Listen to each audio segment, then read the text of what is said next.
বাংলাদেশে আসলে বিভিন্ন যে ইন্ডাস্ট্রি আছে তার মধ্যে কিন্তু আমরা জানি যে আসলে এই পার্টিকুলারলি হসপিটালিটি ইন্ডাস্ট্রি একটা বড় ইন্ডাস্ট্রি। এখন হসপিটালিটি ইন্ডাস্ট্রির তো আসলে অনেকগুলো কম্পোনেন্ট আছে বা সাবসেট আছে।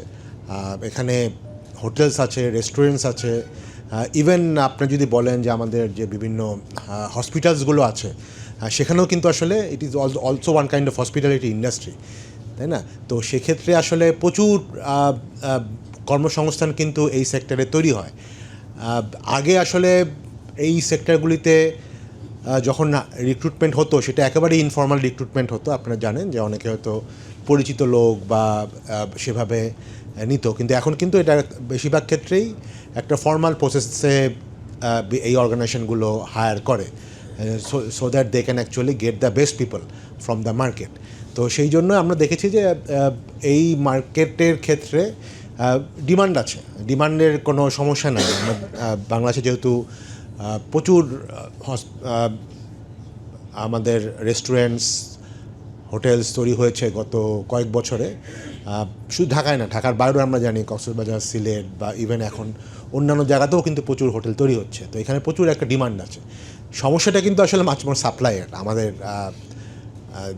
আমাদের অবজারভেশন অনুযায়ী। এখন সাপ্লাই বলতে আমরা হচ্ছে মেইনলি স্কিল পিপল সাপ্লাই। তো এই জন্য কিন্তু আসলে আমরা দেখবেন এখন আমাদের যে ইভেন্টগুলো আমরা করি রেগুলার, সেক্ষেত্রে কিন্তু আমরা শুধুমাত্র কিছু কোম্পানিকে ডাকলাম, ডেকে তোমরা হায়ার করো, সেটা তো বিডি জবসের মাধ্যমেও করে। আমরা কিন্তু এখানে কোম্পানিদের সাথে সাথে আমরা প্রচুর ইনস্টিটিউটকেও আমরা ইনভলভ করি, এবং আপনাদের যারা এখানে কমিউনিটি আছেন, প্রফেশনাল কমিউনিটি, ওনাদেরকেও আসলে আমরা ইনভলভ করি সো দ্যাট এই মানে আমাদের আসলে সাপ্লাই সাইডটা বাড়ে। হ্যাঁ, কারণ আপনারা জানেন এটা মার্কেট, এখন আপনারা জানেন অয়েল ক্রাইসিস, আপনারা লাইনে দাঁড়ায় থাকছি আমরা। তো এটা কেন? কারণ ডিমান্ডের জায়গায় আছে, কিন্তু সাপ্লাই কম বলেই না একটা ক্রাইসিস তৈরি হয়, তাই না? তো সেরকম আমাদের যদি বলি স্কিল প্রফেশনালদের ক্ষেত্রেও একই কথা। ডিমান্ড আছেই এবং ডিমান্ড আস্তে আস্তে বাড়ছে, কিন্তু আমাদের সাপ্লাই সাইডটাই সমস্যা। তো আমরা এই জন্য সাপ্লাই নিয়ে আসলে এখন বেশি ফোকাসড। এখন সেই জায়গাটাতে আপনারা অলরেডি দেখেছেন এখানে আমাদের বেশ কিছু ট্রেনিং ইনস্টিটিউট আছে, তারা কাজ করছে, এবং আপনারা যারা এখানে জব সিকার তাদেরকেও আমি রিকোয়েস্ট করব যাতে তারাও এই অর্গানাইজেশনগুলোতে তারা একটু খোঁজ নেয় কী টাইপের ট্রেনিং এখানে অ্যাভেলেবেল আছে।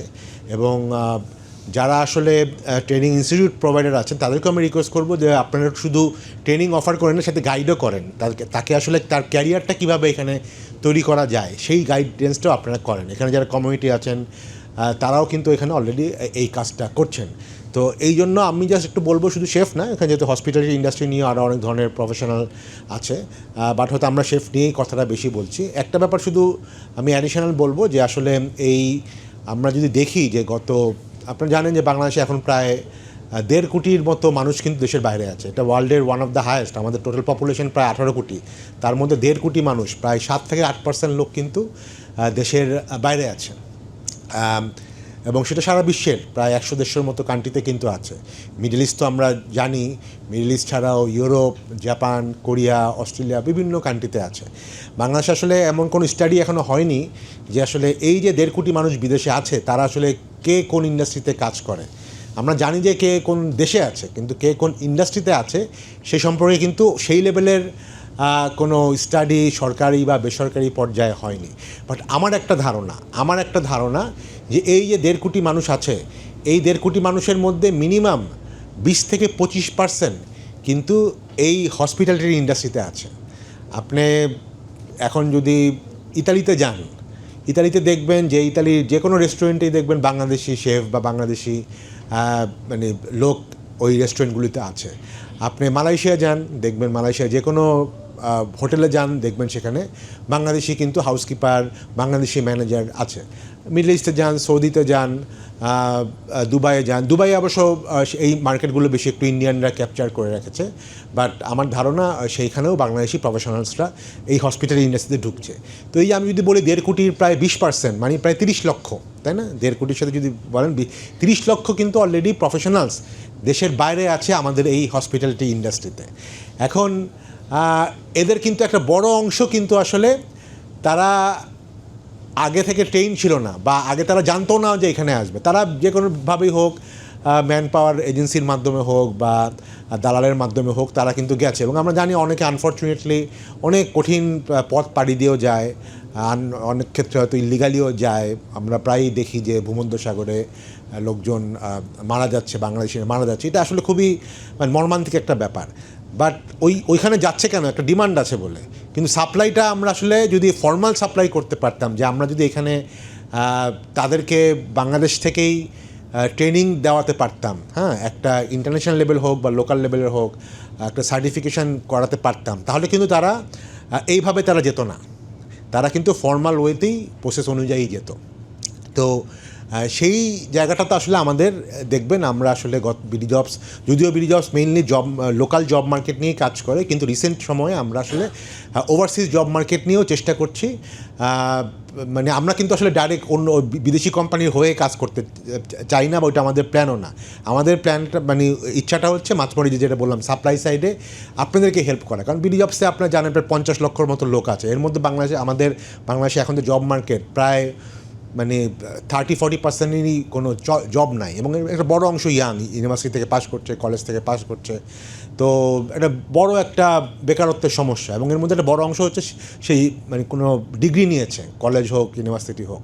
তা আমরা তো আসলে ওদের প্রতিও আমাদের একটা দায়িত্ব আছে, হ্যাঁ। তো সেই জন্যই আমরা ওনাদেরকে, যারা ফ্রেশ গ্র্যাজুয়েট আছে তাদেরকে আসলে ইন্সপায়ার করার চেষ্টা করি যে তুমি যেই জায়গাটাতে গ্লোবাল এবং লোকাল ডিমান্ড আছে সেখানে তোমরা নিজেদেরকে স্কিল করো। হ্যাঁ, এখন স্কিলের তো অনেক পার্ট আছে। একটা পার্ট হচ্ছে যেটা এই ধরেন এই বিভিন্ন ধরনের ইন্ডাস্ট্রি বা প্রফেশনাল স্কিল যেগুলি দরকার, শেফ হোক, হাউসকিপিং হোক, বা এরকম অনেক ধরনের আছে যেগুলো এই ইন্ডাস্ট্রি রিলেটেড। কিন্তু যদি বিদেশে যেতে চান এই পার্টিকুলার যে কোনো একটা স্কিলের সাথে আপনার কিন্তু ল্যাঙ্গুয়েজ স্কিলটাও দরকার, যেটা নিয়ে আসলে আমরা দেখছি সরকারও রিসেন্টলি অনেক কথা বলছে যে থার্ড ল্যাঙ্গুয়েজ ইংলিশের বাইরে, কারণ আপনাকে বুঝতে হবে বাংলাদেশের 1.5 কোটি যে মানুষ আছে তারা যেই কান্ট্রিগুলিতে যায়, ধরেন 100টা কান্ট্রির মতো যায়, এর মধ্যে কিন্তু ম্যাক্সিমাম 20-25টা কান্ট্রিতে ইংলিশ চলায়, বাট প্রায় 70-80টা কান্ট্রিতে কিন্তু ওই দেশের লোকজন কিন্তু আপনার কোনো ইংরেজি কথাই বলে না, ইংরেজি বুঝতেও পারে না। হ্যাঁ, আপনি ধরেন একটু আগে বললাম ইতালিতে একটা রেস্টুরেন্টে আপনি কাজ করবেন, তো ওখানে তো আপনার ইংলিশ কেউ বলতেই পারে না, অতএব আপনাকে ইতালিয়ানটা জানতে হবে, মিনিমাম জানতে হবে। জাপান, যেটা নিয়ে আমরা আপনি দেখবেন এখানে আমাদের একটা সেমিনারও আছে, সেখানকার বেশিরভাগ লোকজন কিন্তু জাপানে আপনার ইংরেজি বলতে পারে না, তারা আসলে জাপানিজ জানার লোকই চায়। এবং জাপান ইজ এ কান্ট্রি যেখানে আমি নিজেও গত 3 মাস আগে গেছিলাম, ওখানে সবচেয়ে বড় এখন গ্রোয়িং সেগমেন্টটা হচ্ছে বেসিক্যালি হসপিটালিটি ইন্ডাস্ট্রি বা ট্যুরিজম ইন্ডাস্ট্রি, কারণ প্রচুর চাইনিজরা এখন অনেক রিচ হচ্ছে। চাইনিজরা আসলে মানে যদি ঘুরতে যায় তারা আসলে জাপানের মতো জায়গা যায়, ওখানে প্রচুর সুন্দর সুন্দর রিসোর্ট আছে, স্কি রিসোর্ট আছে, ওখানে তারা যায়। এবং বাংলাদেশেও কিন্তু আমি দেখেছি, বাংলাদেশে কয়েকদিন আগে একজন হলো, উনি নিজেই একটা রিসোর্টও দিয়েছে। তো সেই ক্ষেত্রে কিন্তু ওনাদের দেখা যাচ্ছে যে প্রচুর হসপিটালিটি ইন্ডাস্ট্রির উপর ওখানে অনেক মাস্টার্স প্রোগ্রামও হচ্ছে, এবং তারা বাংলাদেশ থেকে স্টুডেন্টও নিচ্ছে। তো এবং এখানে আজলিবের যারা আছেন তারা বলবেন যে একটা বড় অংশ কিন্তু প্রতি বছর জাপানে 10,000-এর বেশি, তাই না, 10,000-এর মতো বেশি এখন শুধু মানে ল্যাঙ্গুয়েজ, ওখানে যে ল্যাঙ্গুয়েজ শিখবে তারপরে একটা যে কোনো ভোকেশনাল স্কিল, এই শেফ বা অন্য কিছু তারা শিখে কিন্তু জাপানের জব মার্কেটে খুব ইজিলি কিন্তু চাকরি পাওয়া সম্ভব। বাট দুইটা জিনিস, একটা হচ্ছে কিছু স্কিল তার থাকতে হবে, সেই স্কিলটা আপনি এখানে শিখেন বা ওখানে যেয়ে শিখেন। বাট ল্যাঙ্গুয়েজটাও প্রাইমারিলি আপনারা এখানে শিখে গেলেন, পরে ওখানে 1.5 থেকে 2 বছরের একটা প্রোগ্রাম নিয়ে আপনারা এই ল্যাঙ্গুয়েজটা শিখতে পারবেন। এবং জাপান এমন একটা মার্কেট যেখানে আসলে অ্যাভারেজ স্যালারি অনেক বেশি, ইভেন স্টুডেন্ট অবস্থাও লোকজন কিন্তু যেই স্যালারি পায় বাংলাদেশ থেকেও কিন্তু একটা ভালো জব করে ওই স্যালারিটা পায় না। এনিওয়ে, আমি এটা নিয়ে খুব বেশি কথা বলবো না, অলরেডি একটা সেমিনার আপনার হবে, আপনার যারা আগ্রহ পার্টিকুলার জাপান মার্কেটে তারা এই সেমিনারটা পার্টিসিপেট করেন। তো আমি যেটা বলতে চাচ্ছিলাম যে এই ইন্ডাস্ট্রিটা, হসপিটালিটি ইন্ডাস্ট্রিটা লোকালিতে যেরকম বাড়ছে, গ্লোবালিও ওরকম বাড়ছে। এবং আমাদের যেহেতু একটা বড় আমাদের একটা জনসংখ্যা আছে, ইয়াং পপুলেশন আছে, এদেরকে আমাদের বিদেশে নিতে হবে। এবং এই জন্য আসলে এই ইন্ডাস্ট্রিটা একটা can B a very good industry. কারণ আমরা যতই বলি না কেন আইটি ইন্ডাস্ট্রি বা অন্য ইন্ডাস্ট্রি, আমি নিজে আইটি ইন্ডাস্ট্রির লোক। এখন আপনারা জানেন এআই বা এইসব জিনিসগুলির জন্য কিন্তু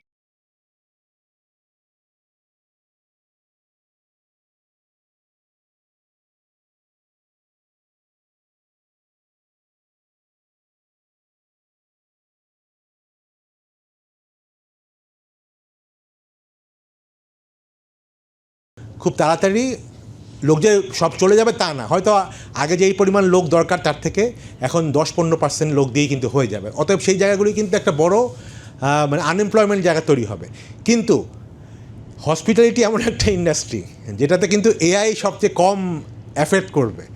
কারণ আপনি কি, হ্যাঁ, অনেকে তো বলতে পারে যে এখন তো এই কি আপনি রোবট দিয়েও মানে খাওয়া সার্ভ করে, অফকোর্স করা যায়, কিন্তু আপনি চিন্তা করেন একটা রোবট, ওই টাইপের একটা রোবটের যেই দাম, এটা কিন্তু আসলে হয়তো দেখানোর জন্য ভালো, কিন্তু বেশিরভাগ ক্ষেত্রেই এই জিনিসগুলি অত মানে ফিজিবল হবে না। এনিওয়ে, তো অতএব বাট এই জায়গাটাতে মানে লোকজন আসলে হসপিটালিটি মানে কি আমার একটা মানে এটা ওয়ান কাইন্ড অফ সার্ভিস। একটা কাস্টমার কোনো একটা রেস্টুরেন্টে আসবে, হোটেলে যাবে, সে এক ধরনের সার্ভিস চায়, পার্সোনালাইজ সার্ভিস। এখন সেটা কিন্তু সে একটা হিউম্যান থেকে এক্সপেক্ট করে, সেটা কিন্তু একটা রোবট দিয়ে আসলে হবে না, বা একটা এআই দিয়ে আসলে হবে না তা বলতেছি না, কিন্তু ওইটা অনেক কম পরের ব্যাপার আর কি। হ্যাঁ, তো সেই জায়গাটাতে এআই বা এই সকল জিনিসের কিন্তু ইম্প্যাক্টটা আমাদের এখানে জব ইম্প্যাক্টটা অনেক কম হবে, মানে কম হবে মানে ওই পরিমাণ ক্ষতি হতো, অনেক লোক মানে বেকার হয়ে যাবে, সেই সম্ভাবনাটা কম। অতএব এটার একটা ডিমান্ড কিন্তু তৈরি হবে। ইভেন লোকজন যখন দেখবেন লোকের মানে গ্লোবালি পার্টিকুলারলি উন্নত বিশ্বে যখন লোকের এআইয়ের জন্য আলটিমেটলি ওদের তো ইনকাম কমবে না, ওভারঅল জিডিপি তো কমবে না, কিন্তু ওদের আসলে কাজের অ্যামাউন্ট কমবে। কাজের অ্যামাউন্ট কমবে মানে হচ্ছে কাজের মানে সময়ও কমবে এবং এফোর্টও কমবে, অতএব তাদের হাতে সময় বেশি থাকবে। এখন একটা লোক ধরেন যদি সময় বেশি থাকে, সে কী করে? সে পরিবার পরিজন নিয়ে রিল্যাক্স করে সে একটা রেস্টুরেন্টে যায়, কোথাও ভ্যাকেশনে যায়। তো সেই জায়গাটাতে আপনার কিন্তু দেখবেন যে যত বেশি এই এআইয়ের এই টেকনোলজির ইম্প্যাক্ট হবে, তত বেশি কিন্তু লোকজনের মধ্যে এক ধরনের মানে এই রিক্রিয়েশন বা এই হসপিটালি ইন্ডাস্ট্রির ব্যাপারে একটা ডিমান্ডও তৈরি হবে। আই এম টকিং অ্যাবাউট 5 বছর, 10 বছর, 15-20 বছর। অর্থাৎ সেই জায়গাটাতে কিন্তু এই ইন্ডাস্ট্রিটা কোনোভাবেই মানে এটা even this is good for this industry, AI and other things are good for this hospitality industry. তো সেই জায়গায় যদি আমাদের স্কিল থাকে, আমরা নিজেদের তৈরি করতে পারি গ্লোবাল মার্কেটের জন্য এবং লোকাল মার্কেটের জন্য, তাহলে কিন্তু এখানে একটা ক্যারিয়ার অপরচুনিটির একটা বড় জায়গা থাকবে। এবং আমি জানি না বাংলাদেশে আসলে কেউ, সত্যি কথা বলতে, যদি কেউ শেফ বা এরকম হয় একটু ভালো লেভেল, মিনিমাম ভালো লেভেল শেফে কেউ বেকার থাকে, আমার চোখে পড়ে নাই। হ্যাঁ, অতএব আপনারা আরও ভালো বলতে পারবেন মানে কেউ যদি করে। আর আমাদের একটু আগে আপা যেটা বললেন যে বাংলাদেশি কুজিন বা এই যে জিনিসগুলিকে ছড়িয়ে দেওয়ার জন্য, আই কমপ্লিটলি অ্যাগ্রি। বাট এটা যে শুধুমাত্র বিদেশ থেকে লোক এনে বাংলাদেশের সরষা ইলিশ খাওয়াতে হবে তা কেন, তাই না? আমাদের যে এই দেখবেন সারা ওয়ার্ল্ডের বিভিন্ন জায়গায় ইন্ডিয়ান রেস্টুরেন্ট, এবং ইন্ডিয়ান রেস্টুরেন্ট কিন্তু আলটিমেটলি বাংলাদেশি লোকই থাকে, তাই না? লন্ডনে যেই রেস্টুরেন্টগুলো আছে, তো আমি মনে করি বাংলাদেশে যেই 1.5 কোটি মানুষ বিদেশে আছে সারা ওয়ার্ল্ডের, তো এদেরকেও আসলে আমাদের মানে হয়তো এনকারেজ করতে হবে যে তুমি শুধুমাত্র হয়তো বাঙালিদের জন্যই, ওইখানকার বাঙালিদের জন্যই একটা রেস্টুরেন্ট সে দিয়েছে, কিন্তু তাকে যদি আমরা একটু এনকারেজ করি, যখন রাষ্ট্রীয় সহায়তাও দেই, যে তুমি টার্গেট করো ওই দেশের লোককে, ওই দেশের লোককে তুমি টার্গেট করো। সে কথার কথা জাপানে, হ্যাঁ, জাপানে দেখা যায় যে নেপালিজরা কাজ করে রেস্টুরেন্ট ইন্ডাস্ট্রিতে বেশি, তাই না? তো সেই ক্ষেত্রে দেখা যায় যে মানে ওইখানকার বাংলাদেশি যারা কমিউনিটি আছে, তারা কিন্তু একটা ভালো পশ একটা রেস্টুরেন্ট করতে পারে, যেটাতে জাপানিজরাও খেতে আসবে। কারণ আমাদের তো অনেক অপশন আছে, তাই না? অনেক ধরনের এক্সোটিক ফুডস আছে যেগুলো আসলে সারা ওয়ার্ল্ডের লোকজন আসলে তেমন একটা জানে না। সেখানে দেখবেন লোকে ভিয়েতনামিজ খায় বা এইসব জিনিস খায়, কিন্তু বাংলাদেশি ফুডের যে ভ্যারাইটি আছে সেটা না। বাট এখানে একটা সাপ্লাই চেনের ব্যাপার আছে, কারণ আমাদের তো আসলে একটা বড় অংশ হচ্ছে মাছের ব্যাপার, তাই না? ফিশ, তো ফ্রেশ ফিশ আসলে যাতে পৌঁছাতে পারে, এগুলো একটা আমাদের অনেকভাবে এই সাপ্লাই চেনগুলোকে নিয়ে আসলে কাজ করার আছে। যাই ওটা আজকে আমাদের আলোচনার বিষয় না, আমাদের আলোচনার বিষয় হচ্ছে মেইনলি ক্যারিয়ার। তো ক্যারিয়ার পার্সপেক্টিভে আমি শুধু রিকোয়েস্ট শেষ করব, যেহেতু আপনারা অনেকেই ব্যস্ত এবং আমাদের সেমিনারও আছে, এই ক্যারিয়ারটাকে ব্র্যান্ডিং করা, যেটা অলরেডি আসছে। আমরা চাই এই শেফ ক্যারিয়ারটা যে একটা খুব গ্লোরিফাইড ক্যারিয়ার, এটা আসলে যে নর্মালি বাবুর্চি হিসাবে যে আমরা যেভাবে অনেক ক্ষেত্রে একটু নাক ছিটকাই, সেটা যাতে না হয়। হসপিটাল ইন্ডাস্ট্রি, প্রতিটা জিনিস, দিস আর অল সার্ভিস ইন্ডাস্ট্রি, লোকজন should actually respect this professions. হ্যাঁ, তো সেটাও আমাদের আসলে একটা বড় ব্যাপার। আমাদের এই ফেয়ারগুলির মাধ্যমে আমরা চাই প্রতিটা জব, কোনো জবই আসলে ছোটোভাবে দেখার কিছু নাই, সেই জবগুলোকে যাতে লোকে রেসপেক্ট করে, সেটাও আমাদের একটা পার্ট। এবং আমরা আশা করি আপনারা আমাদের সাথে থাকবেন ভবিষ্যতে, আমাদের অন্য অন্য ইভেন্টগুলোকেও আপনারা সহায়তা করবেন।